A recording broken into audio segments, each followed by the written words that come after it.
Alright, Shalom, this is Kanaksa Anbun Yasharala from the GMS Lions Den Camp. First and foremost, I'd like to say Kal Halayim, La Yahweh, Bahashim Yahweh Shai, Bahashim Harikakwadash Ma'amah.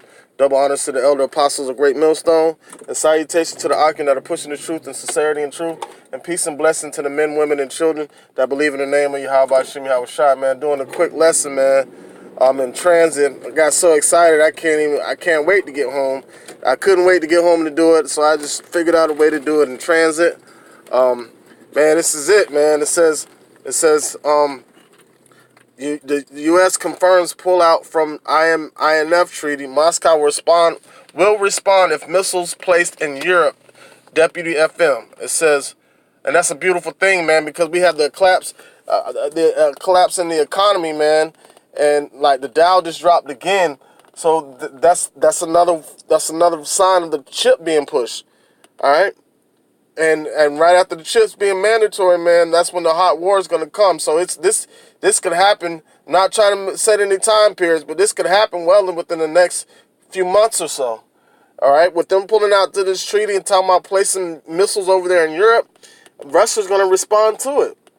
All right, it says, Washington has confirmed its decision to withdraw from the INF treaty is final. Russia's deputy foreign minister said, adding that Moscow will take measures if America's missiles that threaten its security are placed in Europe.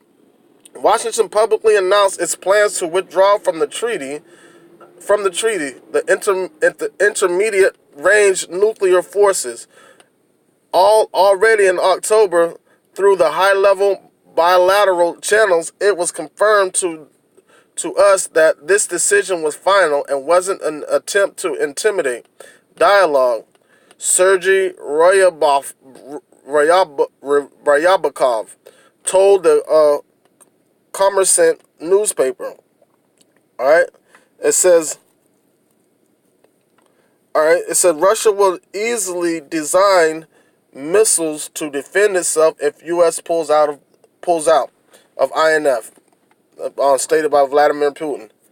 All right, it also says the deputy FM said that Moscow will respond to possible attempts to place short and intermediate range nuclear capable missiles in Europe if the U.S. decides to go on with this plan.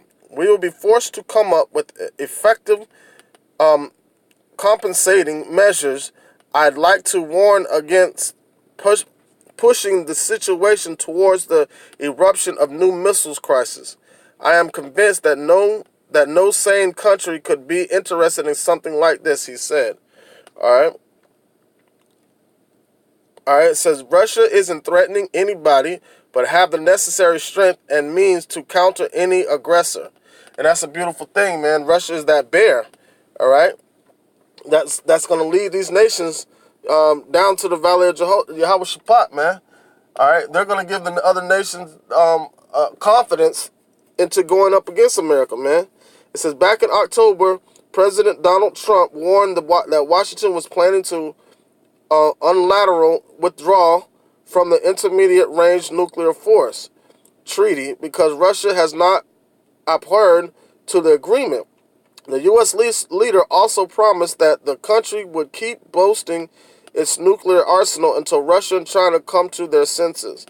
All right, so, man, that's the arrogancy and the pride of Esau, man. That's the arrogancy and the pride of Esau, which is so beautiful, man, because, you know, the elder just did a lesson talking about the collapse in the economy, and they're going to have to do a fix, and that fix that they do is going to have to be some form of new currency.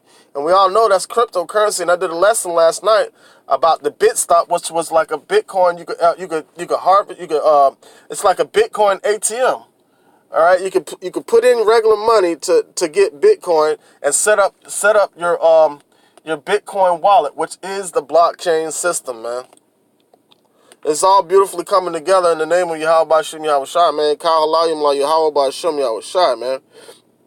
All right, it says, earlier this month, U.S. Secretary of State Mike Pompeo announced that Washington will suspend its obligations under the treaty within 60 days if Russia does not return to compliance.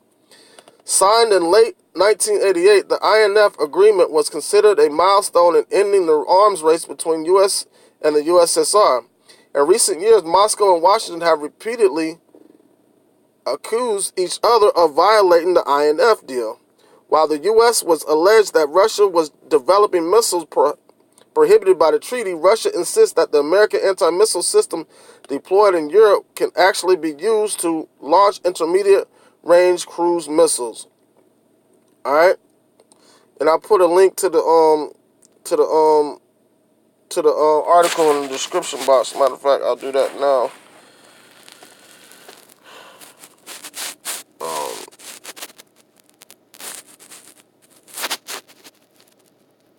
All right, so it's there. I'm gonna put a link to the article in the description box, and I'm gonna get one scripture real quick. All right, this is Job chapter 5, verse 19. It says, "He shall deliver thee in 6 troubles, yea, in 7 there shall no evil touch thee." And that 6th trouble is the RFID chip, man. And the 7th is gonna be the missiles, man, being launched off, man. All right, and the Most High said, if you keep, hold on, matter of fact. All right, this is Revelation chapter 3, verse 9. It says, "Behold," Slakia, 3 and 10, it says, "Because thou hast kept the word of my patience, I also will keep thee from the hour of temptation, which shall come upon all the world to try them that dwell upon the earth," man. And that's that 6th trouble that he's gonna, all right, that's the 6th trouble, and the 7th we shall be delivered out of it, man. All right. With that being said, I want to say Kal Halayim La Yahweh Ba Hashem Yahweh Shai Ba Hashem Harakak Wadash Ma'amath. Double honors to the elder apostles of Great Millstone, and salutations to the Akim that are pushing the truth and sincerity and truth. And peace and blessings to the men, women, and children that believe in the name of Yahweh Ba Hashem Yahweh Shai. We almost out of here, man. Shalom.